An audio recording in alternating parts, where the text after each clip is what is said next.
F. King Alexander, President of LSU. Welcome to the holiday forum of LSU's Manship School of Mass Communication. We're proud to host this gubernatorial debate at the state's flagship university. Part of higher education's purpose is to build ideas and inform decisions that impact every citizen of our state. And here in the home of our nationally respected political communication program, it's fitting that we share, discuss, and analyze the views and policies held by our gubernatorial candidates. This election is critical to our future as a state and to higher education's place in Louisiana. So thank you for joining us on this important event.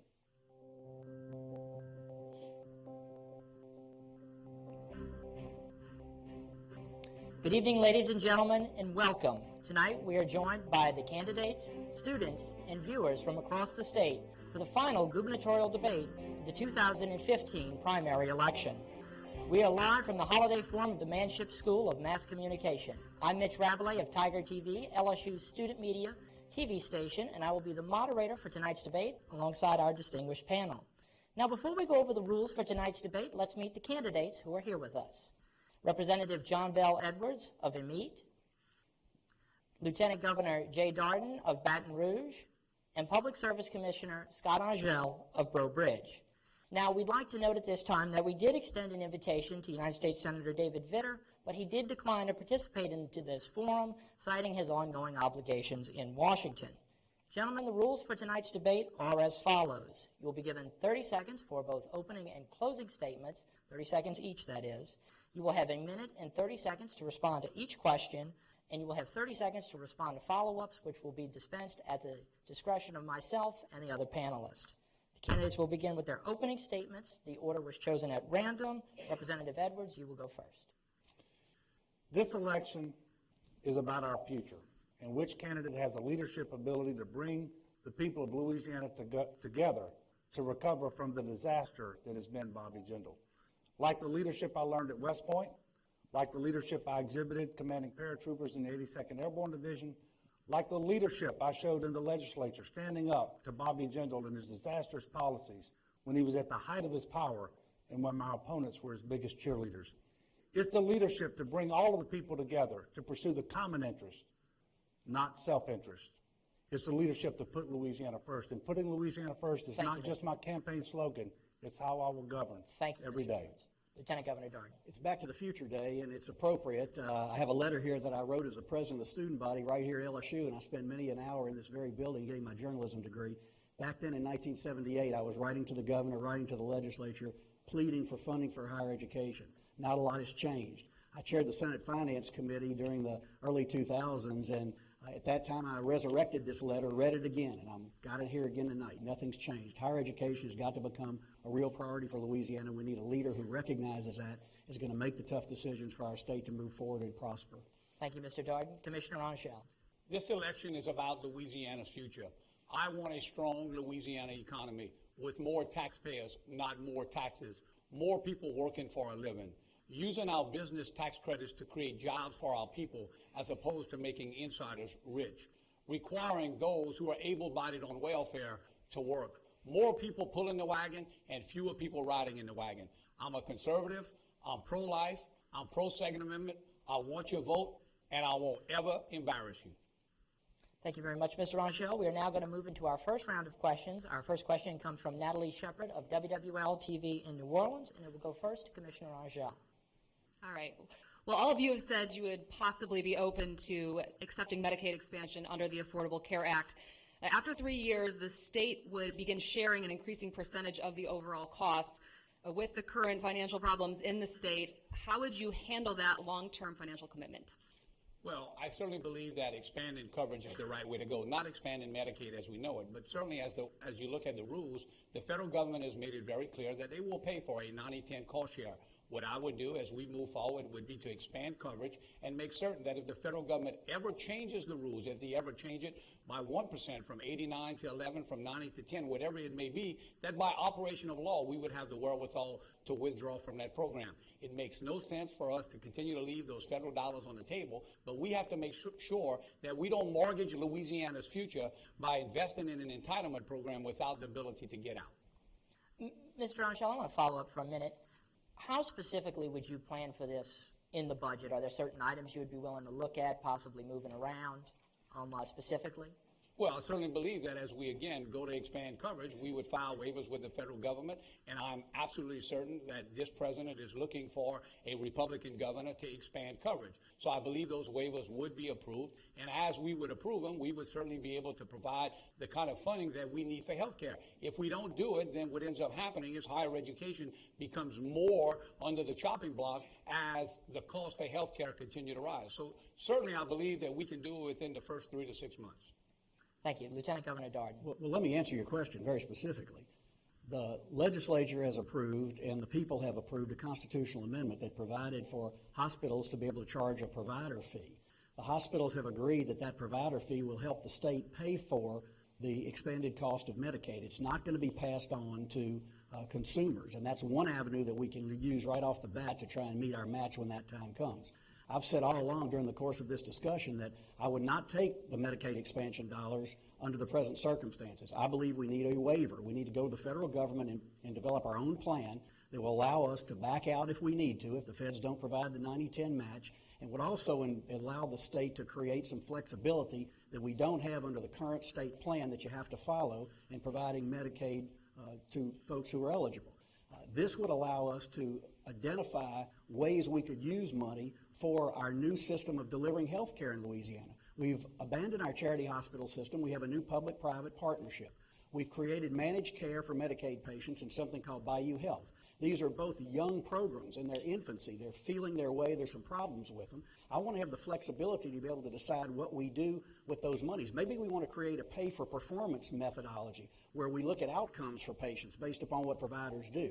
We may want to pay doctors a little more to incentivize them to see Medicaid patients because so many don't see them now because they don't get paid enough. They don't even get paid their costs. There's too much paperwork. There's too much risk for malpractice suits. We need doctors to be able to do that, and those may be ways we can build that into a plan. Representative Edwards. Well, I support the Medicaid expansion. My record is clear. For 3 years, I've introduced legislation to bring our federal tax dollars back to Louisiana to take care of our working poor, 240,000 who make too much to qualify for Medicaid, but not enough to buy insurance, and their employers don't offer it. Instead, our tax dollars are going to Washington and into the 30 states that have expanded the Medicaid program. And we would have saved $52 million this year alone by expanding the Medicaid program. It's the right thing to do for all of those reasons. And by the way, Cable, Blueprint Louisiana, the Baton Rouge Area Chamber of Commerce, they all agree with me now that it's the right thing to do. We will do it when I'm governor. Now, it's silly season. The Republican Governors Association has spent $1 million attacking me for supporting the Medicaid expansion when all three of my opponents have expressed support for taking the dollars, when 14 Republican governors around the United States have expanded the Medicaid program in their states, and when the Republican Speaker of the House and Representatives passed a resolution this past session to facilitate the expansion next spring. It is the right thing to do. It will save us money, and maintaining the status quo is not possible. By 2017, we're going to start having reductions in DISH, which is how we reimburse hospitals for uninsured care. Those reductions could reach 75% by 2020. So you cannot have a healthcare system in Louisiana if you don't expand the Medicaid program on one hand and you lose the DISH dollars on the other. It's impossible. It's the right thing to do. I will do it as your next governor. Lieutenant Governor, if the Obama administration said take it or leave it, would you take it or leave those Louisiana residents uncovered as Governor Jindal has done? I'm pretty confident that as a Republican governor willing to step up and take the money, we'll be able to negotiate with that administration and get a waiver. We'll do a conditional waiver to begin with, which you can do while you're negotiating that. I'm confident we'll be able to get something. Okay, thank you very much. Our next question is from Jeff Beimfour of KTBS in Shreveport, and it will first go to Lieutenant Governor Darden. All right, Mr. Darden, I know you're not a meteorologist or you're not a forecaster, not a weather guy, but those abilities might come in handy if you're elected in regards to the budget. Because one aspect of a stable state government is a consistent income to budget. But our state income depends on fluctuating oil and gas prices in the market. So what would you do to stabilize the state's income and ultimately the budget? The drop in oil dramatically affected us obviously last year and in this year, but it's not the be-all and end-all of the state budget. It's not the biggest chunk of money that we rely on to operate government, but it does make a difference in years whether we have a surplus or whether we have a deficit. Short term, what the legislature has done during this past legislative session provided some relief by modifying credits and exemptions and exclusions that some people, some taxpayers, business taxpayers, are getting. We're going to have to continue that. There's no question that's going to have to continue to get us through this difficult shortfall we have right now. But long term, I favor a complete restructuring of our income tax and our tax base. I want to lower personal income tax rates, lower corporate income tax rates, and eliminate or dramatically reduce a number of credits and exemptions and exclusions that are available in that arena, in the income tax arena, which is the prime driver of our economy, along with sales tax, of the money that's raised to operate state government. I think that's where we start. That's what Jim Richardson of LSU has recommended. The Tax Foundation, a national think tank which evaluates states' finances, has said this is a smart thing to look at, giving us some options. I think long term, that's the way we go to try and stabilize and create some stability, some consistency as best we can. But it's an estimate. We have a revenue estimating conference that estimates how much money we'll have each year, and it is not a science. We never know exactly what it's going to be, and that's why you're always faced with the potential for cuts or surpluses at the end of the year. For higher education in particular, though, what we need more than anything is stability, and I'm going to bring stability to funding for higher education. Thank you, Mr. Lieutenant Governor. Would you like to follow on? Yeah, you mentioned the revenue estimating conference, and it seems like they always estimate it a little bit higher and come in a little bit lower. Does that have to be restructured in terms of the way they do that estimating? No, it doesn't need to be restructured, but I do think the conference needs to be a bit more conservative. They couldn't predict the huge drop in oil prices that we're experiencing the past couple of years, and that was a big factor, obviously, in what we've done. But I don't think it needs to be redone, but I think they just need to take a more conservative look. Governors and legislators like to have lots of money available, so a lot of times the estimate is on the high side because it's the leaders of the legislature, the governor's representative, and an economist that must agree unanimously on what that estimate is going to be. I'm going to urge caution to make sure we avoid mid-year budget cuts because that doesn't make sense for government. You've only got, at the mid-year, 6 months left to cut an entire year's worth of programs. Commissioner Angel. Yes, Jeff, this question, I believe, is really what frames this entire race.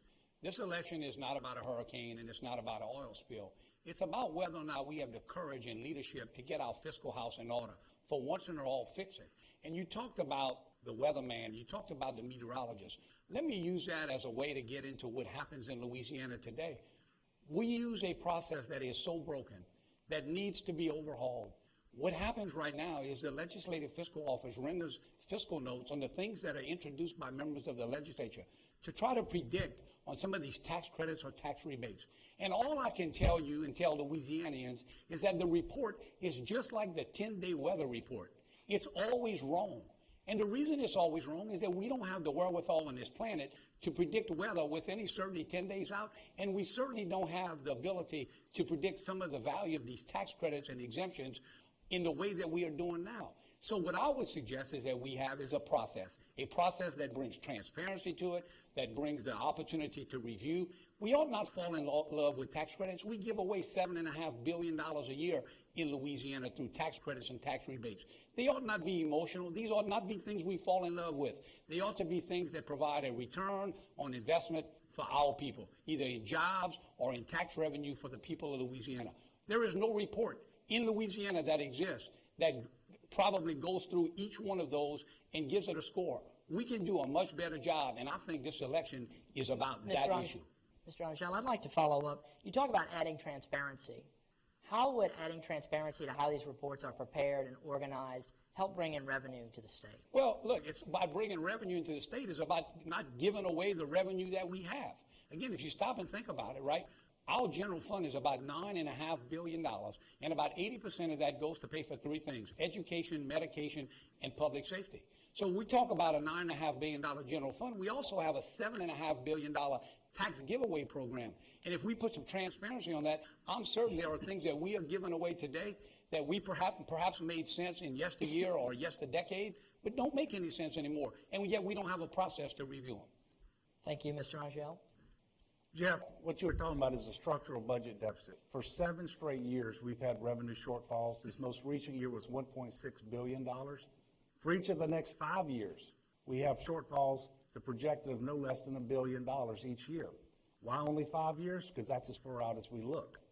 Now, with respect to the current year, we're already $400 million short in the current fiscal year. $150 million of that is due to the drop in oil prices, as you mentioned. But we have to do better as a state. It's going to take good leadership, honest, disciplined budgeting from a good leader in the governor's office to make this work. We have to create savings and efficiencies where we can to deliver state services more cheaply. We've got to have more flexibility to spread the cuts across a bigger area of the budget.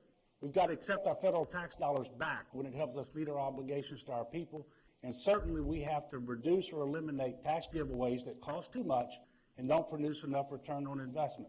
We need to cap and sunset all of those tax credits, tax rebates, to make sure that we know we're getting the benefit of what we're paying for.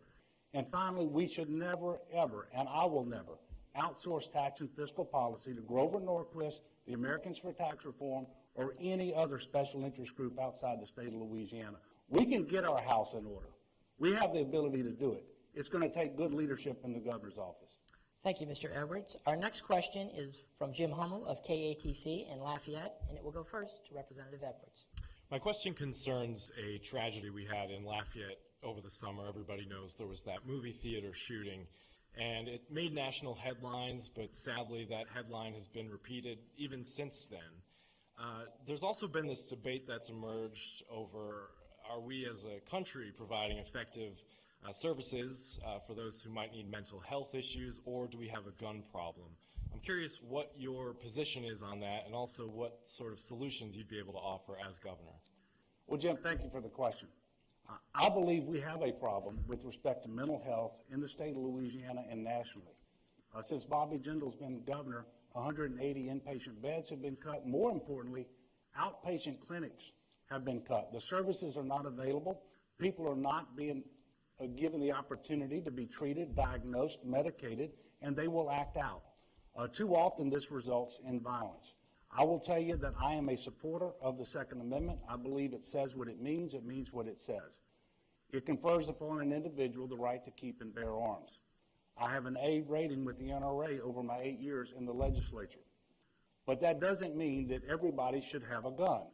People who have proven by their criminal past or by mental illness that they pose a threat to themselves or others should not pass a background check and be able to buy a gun. We need to make sure we have more robust efforts in place so that those individuals cannot pass that background check and get a gun and go out and harm themselves or others. Thank you. Mr. Lieutenant Governor. I too have an A rating with the NRA based upon 15 years in the Louisiana State Senate and responses to questionnaires that they posed to candidates, both in my Lieutenant Governor's race, my Secretary of State race, and now the Governor's race. I support the Second Amendment. I don't think the answer to the tragedies we're seeing is to reduce law-abiding citizens' access to guns. It has prompted a big discussion about mental health. I was talking about mental health in some of these forums we had long before the tragedies we experienced in Louisiana earlier this year. We have a multi-level problem when it comes to mental health. We don't have a mechanism for law enforcement officers to identify traits that are common to those with addictive disorders and mental health at a time that they are arrested for a crime. And we're talking nonviolent crimes now. The easiest thing for an officer to do is simply bring someone to jail and put them in jail and go about their next business. That's not acceptable. We've got to develop a mechanism to give them checklists on what they ought to look for. San Antonio is doing this. This is going to be a great example to look at in the city of San Antonio. Next, we've got to make sure that we've got an evaluation process and an ability to recognize what medication someone may need or what treatment program they may need to keep them out of jail and to make them productive members of society. And thirdly, we've got to create some bed space to take care of those who have long-term mental health problems. We got plenty of bed space in this state. We've got lots of hospitals. We've got lots of closed hospitals. We've got lots of facilities that can be converted for mental health care. I think it's essential to do that. It's going to be one of the first things I look at doing as governor is developing a meaningful mental health program that affects so many different areas of the budget. And thank you. Commissioner Arshel. You know, this is an issue that hits home for me pretty close. You know, as I just kind of think of the families of Jillian and Macy and how their lives were upset and how mine could have been radically different, as my 19-year-old daughter, Marissa, was actually at the Grand Theater that same day for the 1 o'clock feature. And by the grace of God, we did not have that consequence for our family. I attended that candlelight vigil on the campus of the university on that Friday night and shared with folks and stories about how difficult of a time this is in Louisiana and America when it comes to our lack of commitment to mental health. I think it is one of the great big challenges facing America and Louisiana. The first thing I think we need to do is make sure that we do a regional assessment. I've contacted DHH to see if this exists. Currently, right now, we don't really have a good handle on the efforts and the resources that we are putting towards this. I believe that as governor, what I would do is require within 180 days a regional assessment by regions of the state to include the efforts of charities, of law enforcement, of local governments and state governments. And with that report, with that baseline report, let us then get together and be serious about being a state in the union that is so pro-life, that we believe in life so much, that we would also believe in helping those the least among us, those sometimes that are mentally afflicted. I, too, have an A rating with the NRA. I am a big believer in the Second Amendment of the Constitution of the United States. Thank you, Mr. Rangel. Our fourth question of the evening comes once again from Natalie Shepard, and it will go first to Commissioner Rangel. Well, and Commissioner Angel, you mentioned the least among us. Now, according to the 2012 census, Louisiana has the third highest poverty rate in the nation. And a lot of times we talk about people in poverty and what we can give to them, but we don't talk about what we can actually do to help them get out of poverty. Talk to us a little bit about a program or something you would put in place to help people get the American dream. Well, there's two things that we can do when it comes to poverty. On the long term, we need to invest in early childhood initiatives. I've been very impressed with what has happened in West Feliciana Parish, a parish that went all in on early childhood initiatives, took that particular program from the Head Start and brought it into their structured school program, provided monies to train teachers in early childhood development. And they went from a school that was averaging perhaps one of the worst scores to having some of the best third grade readers in all of Louisiana. That tells me when we invest in early childhood initiatives, we can get folks on the right track. Secondly, 60% of the jobs that we create in this state will require more than a high school diploma and less than a 4-year degree. We made a mistake in this state sometimes a long time ago. We created two classes of people, those that would go to college and those that would not. I think it's wrong, and I don't think it served us well. I will celebrate and elevate skills training. We will go all in on community and technical colleges and give people an opportunity to have a job. It is incredible to know that in Louisiana today, we have 60,000 able-bodied, childless adults receiving welfare, and yet we have 45,000 job openings according to the Louisiana Workforce Development website. We have got to connect those dots. I believe that welfare ought to be a hand up, not a handout, and we've got to do a much better job of connecting those dots. Mr. Lieutenant Governor. We're living through a cycle of poverty that has existed for my entire adult life. It's existed under Republican governors, under Democratic governors, Republican legislatures, and Democratic legislators. We have to finally recognize that the key is right where we are today in education. And it starts early childhood, it continues through K-12 education, keeping kids in school, and it ends in our institutions of post-secondary learning. That is going to be the key to reversing the trend of poverty that we've experienced for all these years in Louisiana. We need a vigorous pre-K program that is available to everyone in the state. We have that in place. West Feliciana is a great example, but that's a rich parish. They're able to do that because they have the nuclear plant there, and they have a lot of money, and they could invest in something that other parishes can't do. We've got to make certain that we take care of kids at a young age, provide them an educational opportunity and stimulation that a lot of them are not getting in poor homes, unfortunately, because parents are working, they have single parents, they don't get read to, they don't get stimulated. We're going to also have a pilot program. This is not going to be something that's going to be across the board in government. We're going to pilot what we can do from birth to 3 years of age. That is where the brain is taking its development. That's where children can be stimulated and can start learning. This is a national effort that's underway right now. We need to look at that. And we absolutely need to provide training for people for real-world jobs in Louisiana. And it's correct. Most of the jobs aren't going to require a 4-year education, but the job creators and the investors and the business people of Louisiana need those 4-year degrees to hire the people who are getting certificates and 2-year degrees to do the work that's going to be available for Louisianians. Mr. Lieutenant Governor, I would like to follow up for a second. You talk about increasing funding for education. Where would you get those revenues from? By cutting elsewhere to start with. For example, and these are some of the steps that you do that I think are symbolic things at first. I'm going to have a smaller governor's office, a smaller staff, a smaller division of administration, make some significant changes in some of the policies of the division of administration that have been implemented that I think cost the state money. We're going to merge the Office of Elderly Affairs into the Department of Veterans Affairs, realize some cost savings there, and first and foremost, we're going to make education a true priority. If something is a priority, it gets funded at a level that can be successful, and then you get to other items. Thank you. Representative Edwards. Well, thank you, and I appreciate the question, and I happen to like Matthew 25. we should do for the least among us. And with respect to poverty in Louisiana, we've had too much of it for too long. The truth is we're not a poor state. We've been richly blessed. We have all sorts of natural resources. We've just been poorly led. We can do better. I will tell you with respect to the poor, the first thing we ought to do is make sure that we raise the minimum wage. $7.25 is not an adequate wage for an hour's worth of work in 2015. It's been the same since 2009. We now have 30 states that are with a higher minimum wage than that set by Congress. I call upon Congress to do it, but I'm certainly not going to hold my breath because they are as dysfunctional as you've all imagined them to be.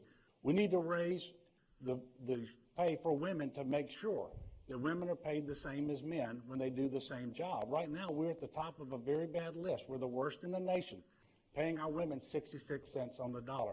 And a lot of women are working not just for themselves, but to raise kids. And we ought to pay them a living wage and make sure that they can do that. We ought to double the earned income tax credit, a conservative idea that came from Richard Nixon. It was embraced by Ronald Reagan. And the premise of it is very simple. If you work, you should not live in poverty. And we want to incentivize people to remain employed, remain as taxpayers and not tax consumers. But if you tax them too heavily when they're at the bottom rung of the economic ladder, sometimes it's easier for those folks to stop working and rely upon government assistance. In the state of Louisiana, we should double the earned income tax credit. Thank you, Mr. Edwards. Our fifth question of the evening comes from Michael Marsh of WBRZ here in Baton Rouge, and it will go first to Lieutenant Governor Darden. Gentlemen, I mean, the transportation fund is seriously depleted. We have a backlog of $12 billion worth of projects. We need bridges, we need roads, interstates, whatever. Baton Rouge, you know the problems, Jay Darden, because you live here. We need another bridge, a bypass, whatever, to get traffic. We're the only major metropolitan area in the state that doesn't have a bypass or a loop. Where does that money come from when Representative Edwards is talking about the possibility of being in the hole $10 billion 5 years out? And I'll have follow-ups. Two issues, two questions. First deals with what can we do to maintain and preserve the roads that we have. And we've talked about this a lot during the course of the campaign. We make the Transportation Trust Fund do what it's supposed to do and provide dollars for transportation, for repairing roads and highways, take other ancillary recipients of that fund out of it. Secondly, we move a lot more capital outlay dollars instead of building buildings to building roads and highways and direct that money as quickly as possible to those projects. And that's going to be a priority. And I'm going to have that in the capital outlay bill I present to the legislature. And that will provide some immediate relief for preventive maintenance and taking care of some of these state roads in the big backlog. We're not going to be able to turn that $12 billion backlog around anytime soon, frankly. Anybody who says that is not correct. We don't have that kind of money, but we got to start recognizing it's a priority that infrastructure is important to the state of Louisiana. Secondly, on the long-term issues, the bridge at Baton Rouge, another bridge, a bypass around Baton Rouge, the completion of I-49 North, the completion of I-49 South, a new lane exiting I-10 at the airport in New Orleans, assuming the terminal is moved closer to the interstate, LA1, which has been the subject of some discussion about coastal dollars, and projects of that magnitude are not going to be funded from the sources I just mentioned. We're going to have to present to the people of Louisiana and the legislature a plan to address those issues, and people are going to have to decide if they want to pay for them.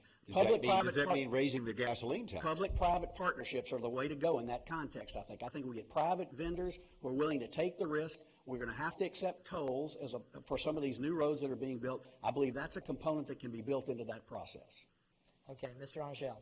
You know, when I think of roads and ports and investing in those things and bridges, I think of something much more than moving people and cargo from point A to point B. I actually think of building an entire economy. And, you know, it's incredible to me that transportation is the most bipartisan topic in all of America. There is no exit for Republicans or Democrats or independents, and the traffic that we all stuck in is the same traffic. We haven't had a conversation in Louisiana about this in a long time. What I think we need to do is, first of all, is get our house in order. We've got to look the people of Louisiana in the eye and say, we have taken money from gasoline taxes and used it for non-infrastructure related items. Although legal, it was absolutely not in my mind, in what the people thought they voted on. So I would immediately move to take all of the non-infrastructure related expenses out of the trust fund, and let's put the trust back in the trust fund.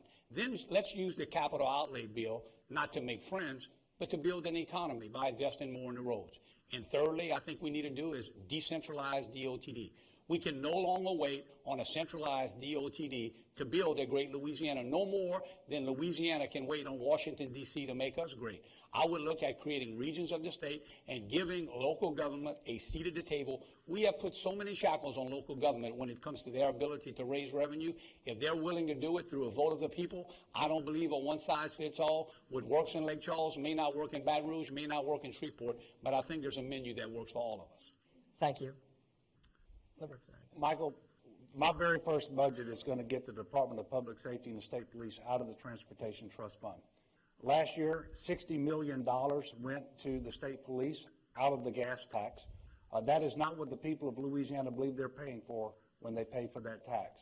We're going to make sure that my first budget gets them out completely without cutting the Department of Public Safety, because we created another revenue source in the legislature this year.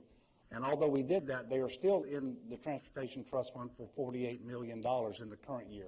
That's wrong. I'm going to get them out. The second thing I'm going to do is make sure that an additional 25% of the capital outlay budget, which is $75 million a year, is allocated towards road and bridge infrastructure work. That will mean that I give up some of what other governors have used to get votes from legislators on things that are not state priorities. But you know what? I've been a pretty effective legislator for 8 years, and I've never cut a deal one time on capital outlay. I can be an effective governor without having that tool at my disposal as well. And once we do those things, we can move forward. But until we get the Transportation Trust Fund in order and restore the trust in it, it is premature to ask the people to pay a toll or to pay a higher gas tax.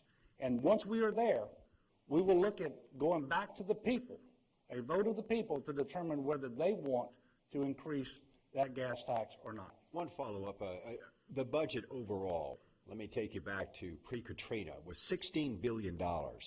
Post-Katrina, it was $25 billion. The money from the feds, the $10 billion, went away. But we're still at $24 billion. Where does that money come from?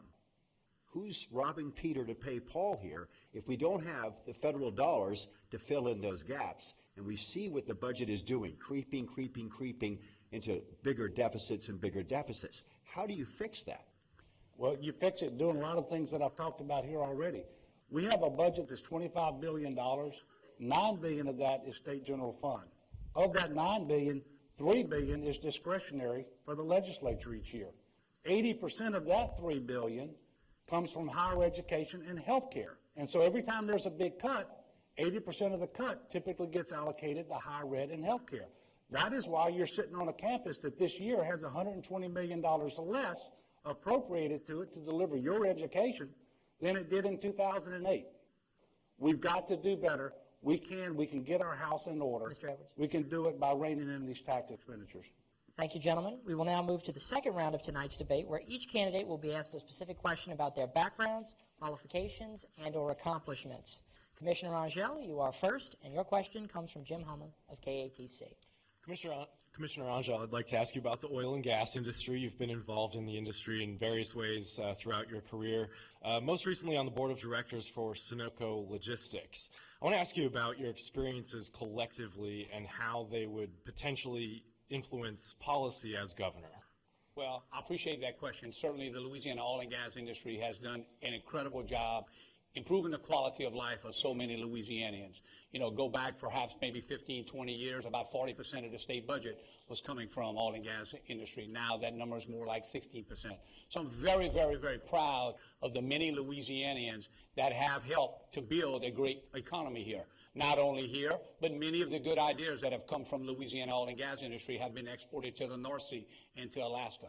Having said that, I will use my government experience, I will use my private sector experience, and I will make sure that we keep the ball on Louisiana by trying to create jobs. At the end of the day, I think what people want is a good opportunity for a good job.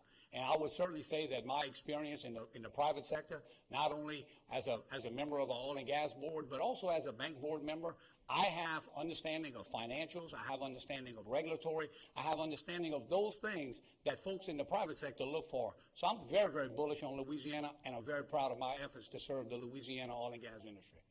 Thank you very much, Mr. Archel. Lieutenant Governor Darden, the next question is for you, and it comes from Michael Marsh. Lieutenant Governor, how many days have you been acting governor in the last 8 years? Today is 130. Okay, 130 If days. this keeps up, I'm going to be term limited before Inauguration Day. Right. And I think it's going to keep up. Do you still advocate the governor, if he decides he's running for an office outside the state, pay for his own security detail? And I'll bring up the figures. The first 4 years was at 1.3 million for Governor Jindal. Now it's more than 3 million since he's been gone most of the time. Do you still advocate the campaign paying for that detail? Well, obviously, that ought to happen. In fact, Scott Walker, before he dropped out of the race, did that. When he decided to run for governor, for president as governor, he had his campaign pay for the security expenses, and that's what ought to happen here in Louisiana. It grows every day, and I guarantee I'm going to continue to be acting governor at the same time that I'm doing my job as lieutenant governor, which is promoting this state, talking about all our tremendous assets, all the passions that make us special, food, music, our greatest natural resource, Leonard Fournette, and other things that make Louisiana special and unique. And I absolutely think you ought to pay for that. You lead by example, and that's what I've tried to do in my positions as a state senator for 15 years, chairman of the Senate Finance Committee, vice chairman for 4 years, balancing state budgets. I have been there and done that in good times and bad times. I know how to negotiate with legislators. I've been there on that debate. And also, in my leadership roles as Secretary of State and Lieutenant Governor, I've proven you can do more with less. And I haven't been a cheerleader for Bobby Jindal. I've been an adversary for Bobby Jindal. I just hadn't been in the legislature, John Bell, doing that. But what I've done is led by example. I didn't hire the highest paid person in the Department of Culture, Recreation, and Tourism, the secretary of the department. I said the people elected me to do this job, I'm going to run the department. So I've run the department from an administrative standpoint. I've managed 700 to 800 employees in both positions, multi-million-dollar budgets, far less than any of my predecessors, with great results. Have you given up your security detail, as one critic said? I did. Well, I didn't have it to begin with. The lieutenant governor is supposed to have 24/7 security, and I told the state police at the outset, I live in Baton Rouge. I don't feel like I need that. I do use them occasionally, and they'd like me to use it all the time, but I've said, no, I don't think that's necessary. But I use them sometimes when I've got crowded schedules going places. Did you drive your state car here to the debate? I don't have a state Mr. car. Marsh, I'm sorry, I'm going to have to move on for the sake of time. Representative Edwards, you have the final question, and it comes from Jeff Bonfor. By the way, Western Kentucky would like to recognize Leonard Fournette as a natural resource as well. But Representative Edwards, we've seen a strong partisan divide in national politics. If you get elected, then you'll be a Democrat in charge of a state that's mostly Republican. So will that partisan divide complicate your ability to govern? No. The people of Louisiana and the legislature will respond to good leadership. And I will tell you, there's 600,000 more registered Democrats in Louisiana than Republicans. The fact of the matter is, Louisiana has not been led well by a Republican governor. I don't think hardly anybody will dispute that. We need to move forward with good leadership that responds to the needs of the people of Louisiana, all of the people. And it doesn't matter whether they're Republicans or Democrats or independents. We need to come together to put Louisiana first, to focus on our biggest challenges so that we can create opportunity for our kids and our grandkids to live the American dream right here in Louisiana. And those dreams are not Republican dreams, they're not Democratic dreams or independent dreams. They're just the dreams that we all have. And that's what I will do as our next governor, as I will lead. I don't want to be the Democratic governor of Louisiana. I want to be the governor for all of Louisiana. And I will be able to do that. I have the relationships in the legislature. I have the relationships with people in local government across Louisiana, in the business sector, in the higher education community. We can get this done.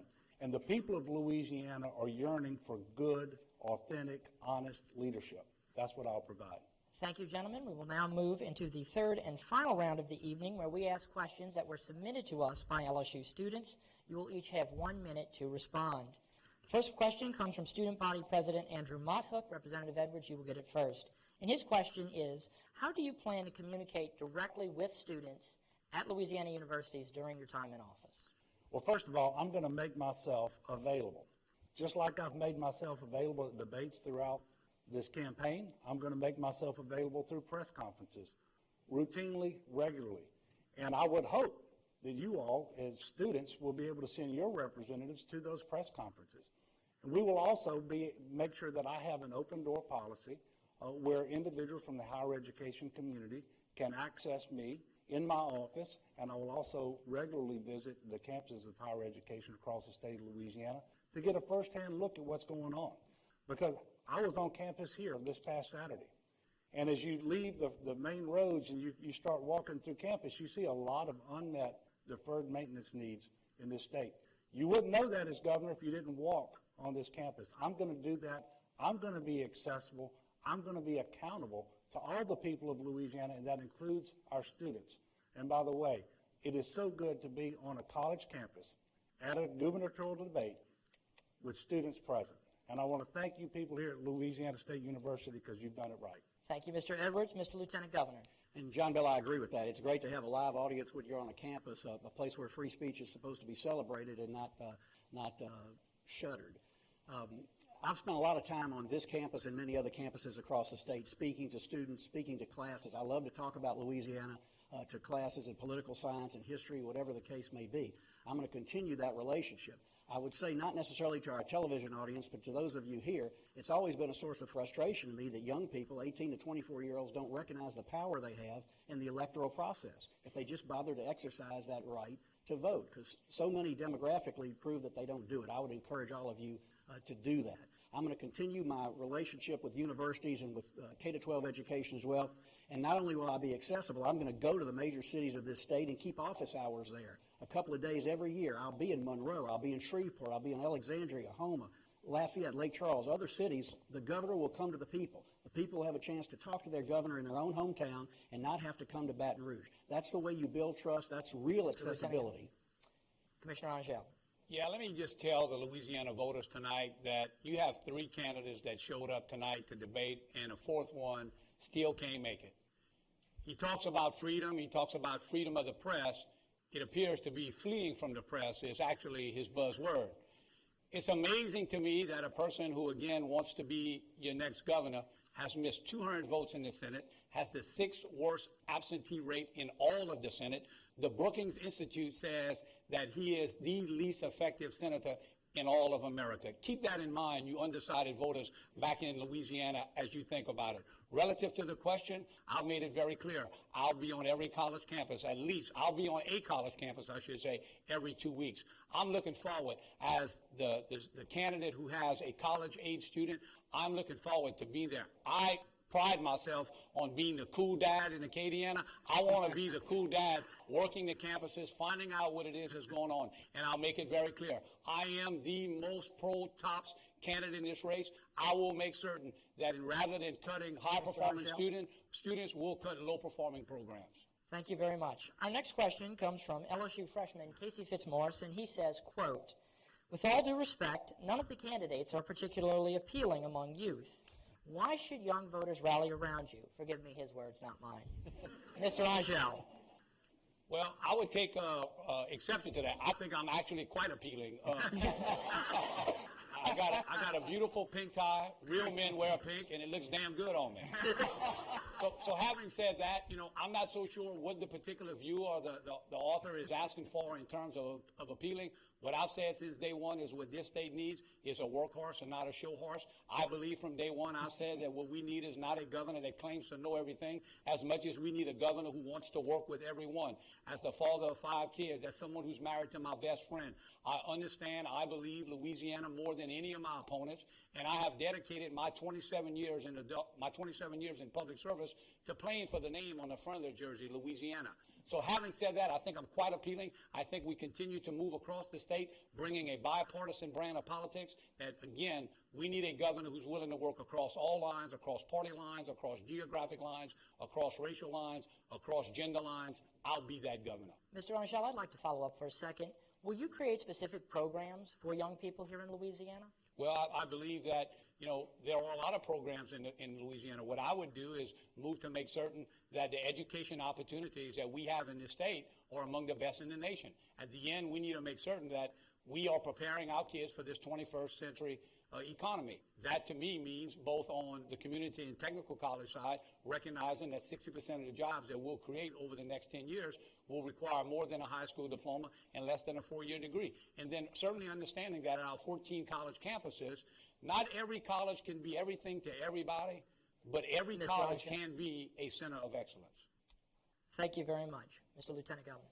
I'm a former president of the student body here. I was the student member of the LSU Board of Supervisors, the last one who couldn't vote. I actually went to the legislature for the first time and convinced them to let the people allow the student member of the boards of supervisors around the state to have an opportunity to vote.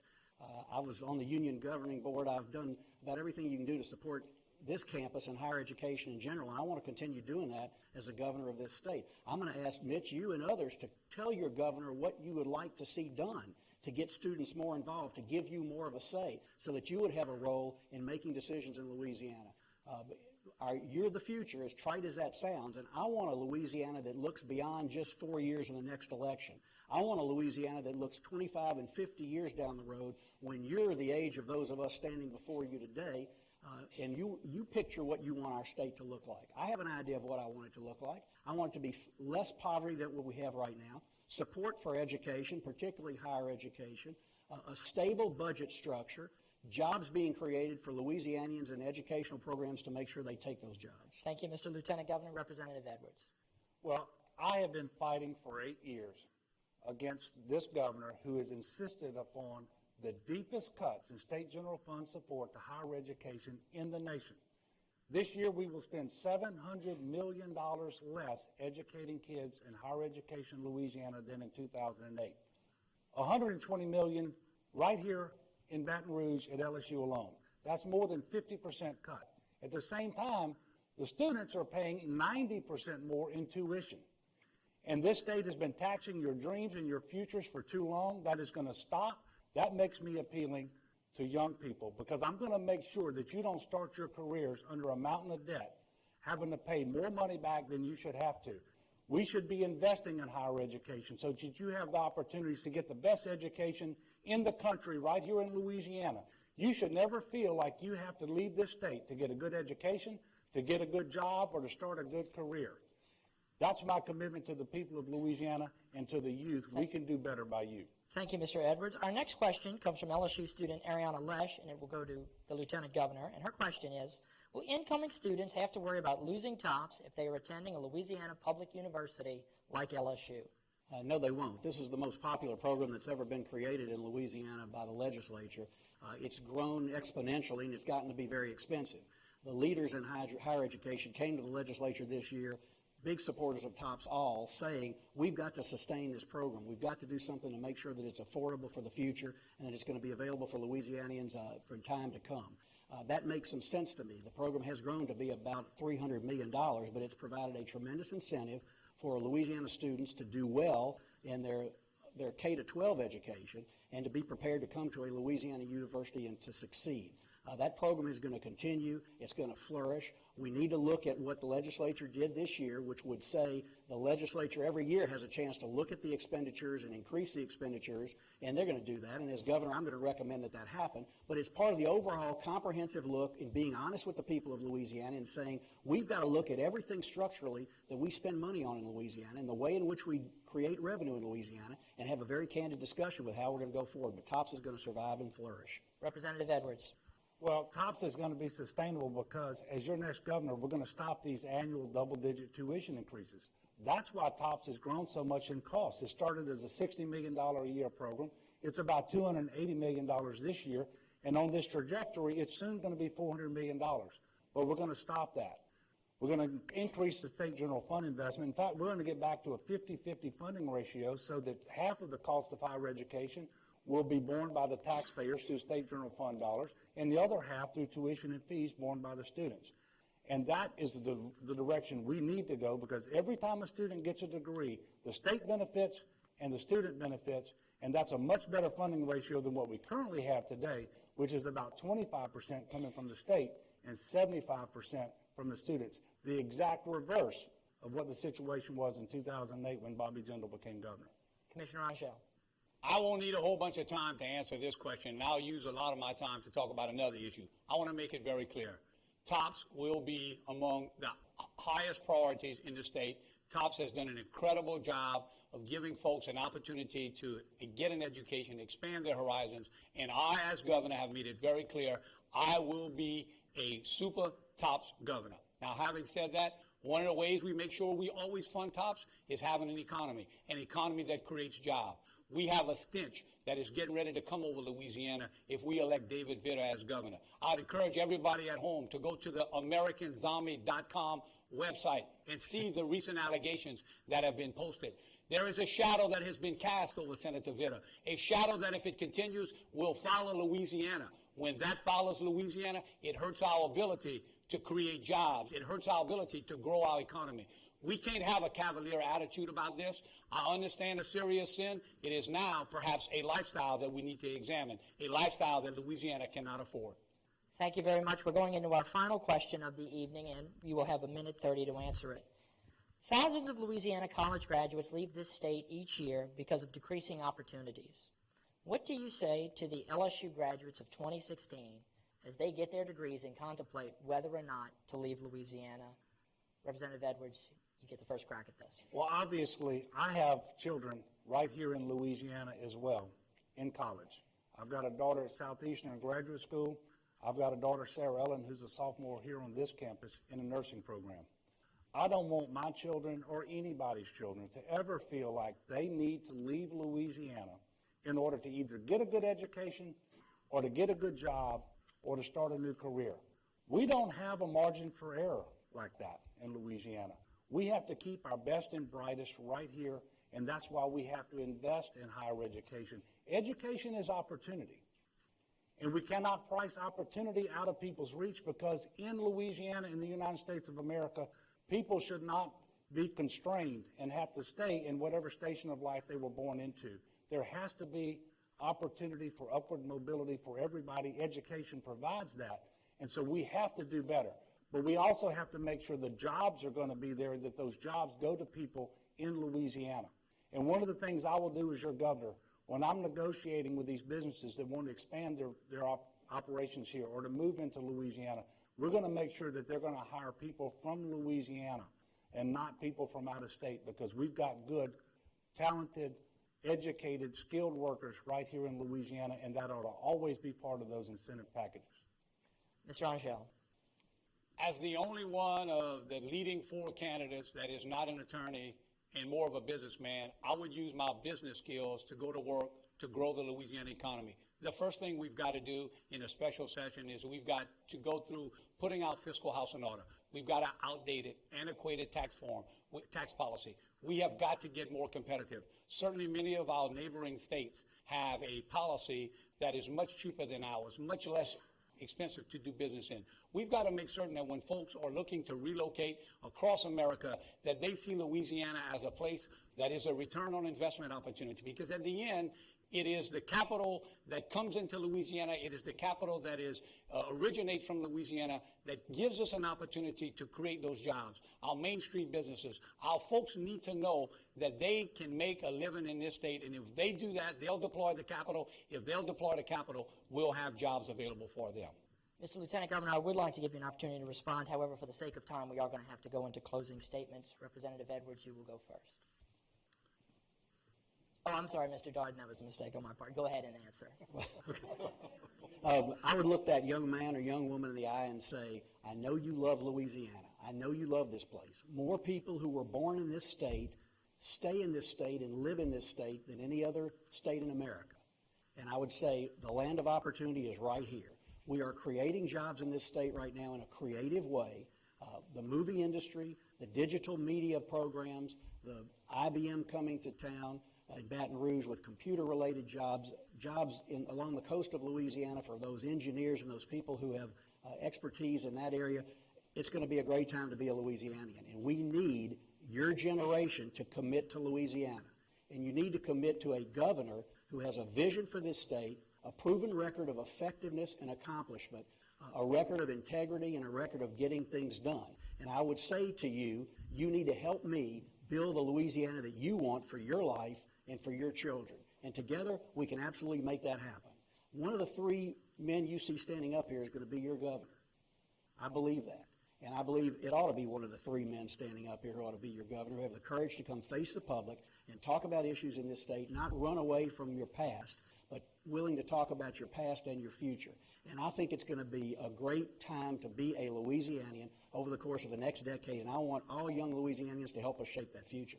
Thank you, Mr. Lieutenant Governor. I appreciate you bearing with me. Now it's time for the closing statements. Representative Edwards, you will go first. On Saturday, the people across Louisiana are going to have a chance to turn the page on the destructive policies and the failed leadership of Bobby Jindal.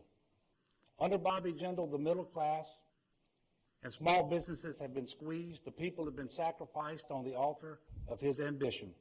But all along, I have stood with you. I have championed education and health care for working families. I have pursued the common interest over the special interest. And I have lived by the West Point Honor Code. A cadet will not lie, cheat, steal, or tolerate those who do, and that is how I will govern the state of Louisiana.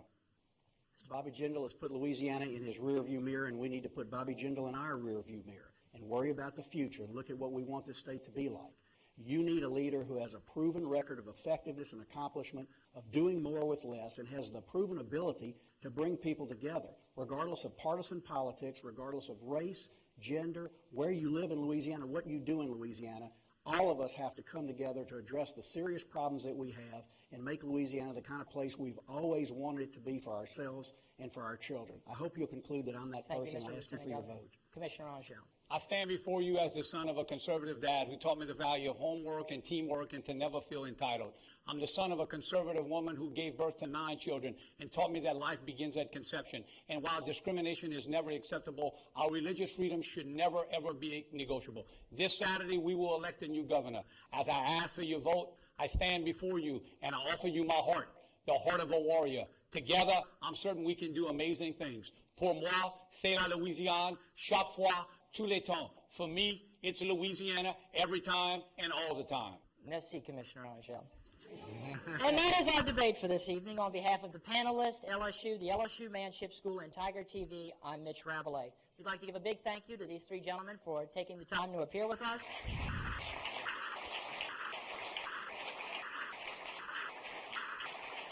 And, of course, to our panelists.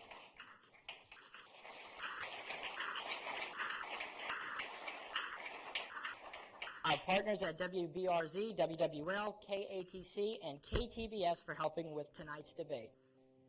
Thank you for watching, and please remember to vote on Saturday. Thank you, and good night, everybody.